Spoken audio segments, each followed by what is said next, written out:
السلام عليكم طلبة الصف الثاني الإعدادي. هنحل النهاردة أسئلة أكمل على الوحدة الرابعة. أول سؤال: متوسطات المثلث تتقاطع جميعها في نقط.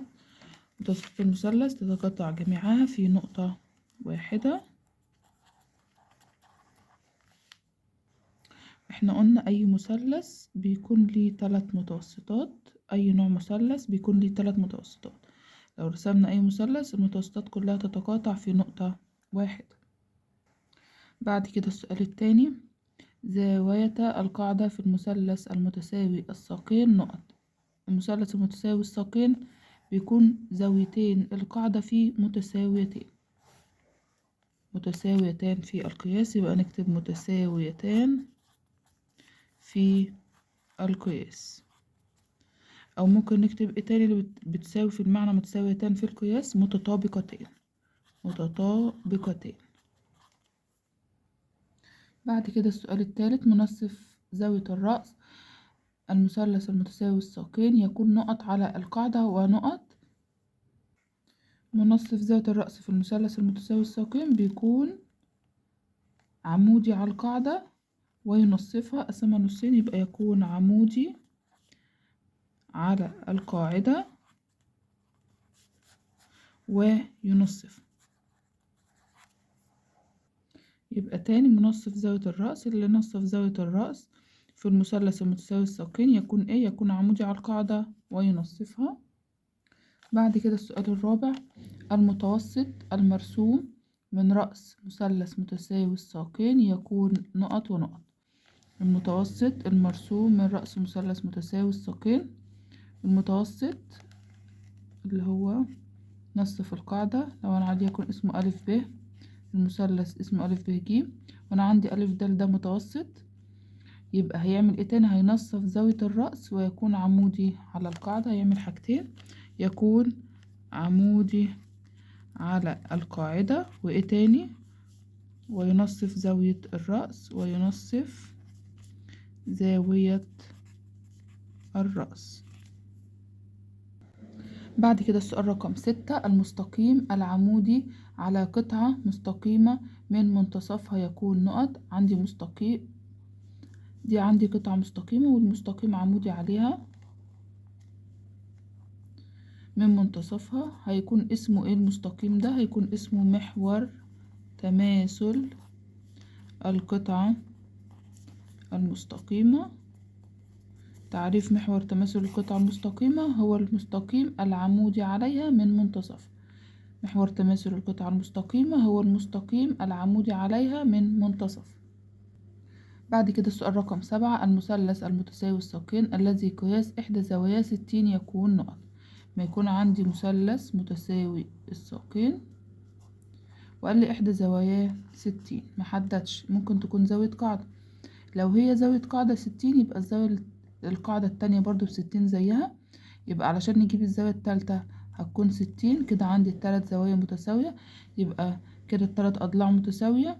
يبقى كده المثلث المتساوي الساقين اللي فيه زاوية واحدة ب60 يبقى هيكون متساوي الأضلاع. يبقى برضو لو اعتبرنا ان الزاوية اللي هو مديهالي 60، انا عندي مثلث متساوي الساقين واعتبرت ان الزاوية اللي مديهالي دي زاوية رأس عشان دي زاوية حد، عشان اجيب زاويتين القاعدة اللي هما متساويتين هقول 180 ناقص ال60 واللي يطلع اقسمه على الاتنين، هيبقى 120 على الاتنين، هيبقى دي 60 ودي 60. يبقى كده المثلث المتساوي الساقين اللي فيه زاوية 60 خلاص يبقى متساوي الأضلاع. بعد كده رقم 8: إذا كان قياس إحدى زوايا مثلث قائم الزاوية يساوي 45 درجة كان المثلث نقط. نرسم، أنا عندي مثلث قائم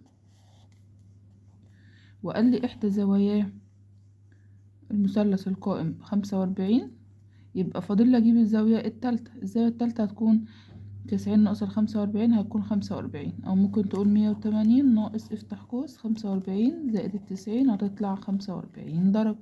يبقى أنا كده جبت الزاوية اللي ناقصة ب45. طالما كده في زاويتين في المثلث متساويتين يبقى في ضلعين بيساوي بعض، يبقى المثلث ده نوع ايه؟ هيبقى متساوي الساقين. بعد كده السؤال رقم 9: إذا كانت ج تنتمي لمحور تماثل القطعة أ ب. أنا عندي القطعة أ ب بيقول لي ج تنتمي لمحور التماثل. محور التماثل اللي هو ايه؟ هو المستقيم العمودي عليها من منتصفها.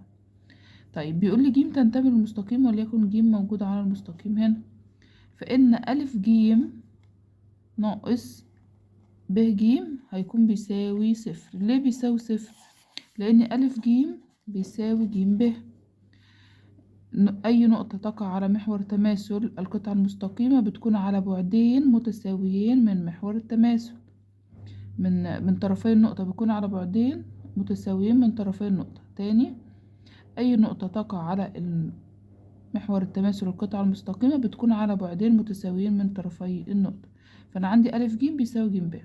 لما أجي أطرح كميتين متساويتين من بعض الناتج هيكون بيساوي صفر. وليكن ألف ج ب5 هتكون ج ب ب5. لما أجي أطرح 5 ناقص 5 هيبقى صفر. بعد كده السؤال رقم 10، إذا كان طول متوسط المثلث المرسوم من أحد رؤوسه يساوي نص طول الضلع المقابل لهذا الرأس، فإن زاوية هذا الرأس تكون نقط. إمتى المتوسط يكون نص طول الضلع المقابل لهذا الرأس؟ إمتى؟ ده في حالة المثلث القائم. المثلث القائم زاوية الرأس تكون قائمة. المتوسط الخارج من رأس الزاوية القائمة بيكون نص الوتر في حالة المتوسط الخارج من رأس الزاوية القائمة. فهنا بيقول لي فإن زاوية هذا الرأس تكون نقط، يبقى تكون قائمة. تاني، امتى المتوسط يكون نص طول الضلع المقابل لهذا الرأس؟ لما تكون زاوية الرأس دي تكون قائمة. بعد كده السؤال رقم 11، المثلث أ ب ج فيه أ ب بيساوي أ ج. لو رسمنا مثلث أ ب ج فيه أ ب بتساوي أ ج، يبقى كده زاويتين القاعدة متساويتين. يعني لو قلت على زاوية ب إن هي س، ما أنا مش عارفاها بكام، وزاوية ج برضو هنرمز لها بالرمز س. ومديني قياس زاوية أ بتساوي 3 من قياس زاوية ب. احنا فرضنا ان ب ان هي س، يعني لو شلنا قياس زاوية ب وحطينا مكانها س يبقى أ بتساوي 3 س. أ دي هتكون 3 س. هو هنا عايز نجيب قياس زاوية ج بكام. لو احنا عارفين مجموع قياسات الزوايا الداخلة للمثلث. مجموع قياسات الزوايا الداخلة للمثلث 180 درجة. يبقى انا هجمع 3 س اللي هي زاوية أ زائد ب اللي هي بس زائد ج اللي هي بس هتساوي 180 درجة. هنجمع 3 و1 4 و1 5 5 س هتساوي 180. يبقى كده س هتساوي، عشان نجيب س لوحدها نقسم هنا على 5 وهنا على 5. 180 على 5 هتكون فيها 36. يبقى كده هنا قياس زاوية ج هي بتساوي س ب36 وب برضو ب36. لو عايز نجيب قياس زاوية أ هنضرب 3 في 36. بانتهاء السؤال ده تكون انتهت أسئلة أكمل على الوحدة الرابعة. يا رب أكون قدرت أفيدكم واستفدتم من الشرح. لو استفدت متنساش تعمل لايك وتشترك في القناة عشان يوصلك إشعار كل ما أنزل فيديو جديد. شكرا لكم، مع السلامة.